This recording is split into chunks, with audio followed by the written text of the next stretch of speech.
বন্ধুরা, আমার সাথে গভীর অন্ধকার জঙ্গলে কি হলো তুমি কি দেখতে চাও?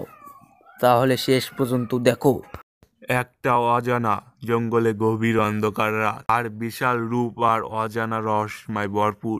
লোকেরা বলে এখানে নাকি ভূত বাস করে, যা ভেবে আমার হৃদয় ধুপ ধুপ করে কাঁপতে লাগলো।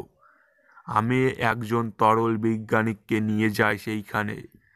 একটা ভুতুড়ে বনের মুখোমুখি হন যা তিনি কল্পনাও করতে পারেনি। তাহলে বন্ধুরা, এখন হবে খেলা। কি খেলা হবে তোমরা যদি দেখতে চাও তাহলে ফুল ভিডিও তোমাদের দেখতে হবে। আজ সকালে রাহুল নামে একটা সফল বিজ্ঞানী তার সঙ্গী সয়নের সাথে জঙ্গলে ঘোরার প্রস্তুতি হয়েছিল। এটা একটা ভুতুড়ে জঙ্গল হতে চলেছে, যেখানে তারা ভুতুড়ে বনের অজানা রহস্যগুলো সমাধান করবে। রাহুল, তুমি কি সত্যি বনের দিকে যাচ্ছ? সয়ন ভয় পেয়ে জিজ্ঞাসা করলো।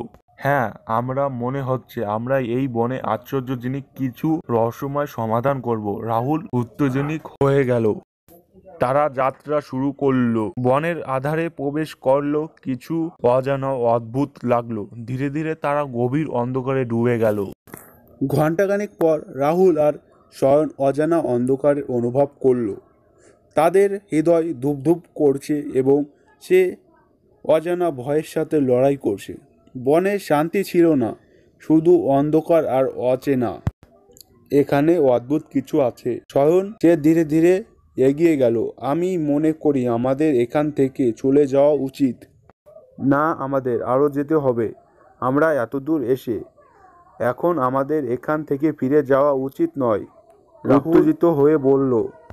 সে এগিয়েই চলল, কিন্তু অজানা ভয় তাদের মনে রয়ে গেল।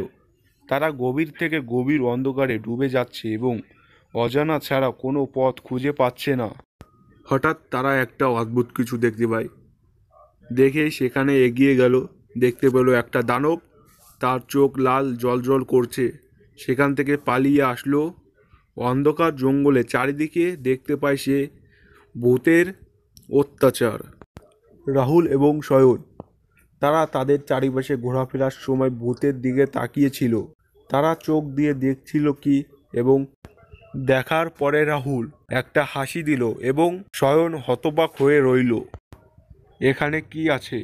রাহুল চেঁচিয়ে উঠল, কিন্তু তারা জানতো না বনে হারিয়ে গেছে ওরা। তারা তাদের চারিপাশে ভূতের ছায়া দেখতে ওরে। তারা পালানোর চেষ্টা করতে থাকে, কিন্তু তাদের কোনো উপায় ছিল না।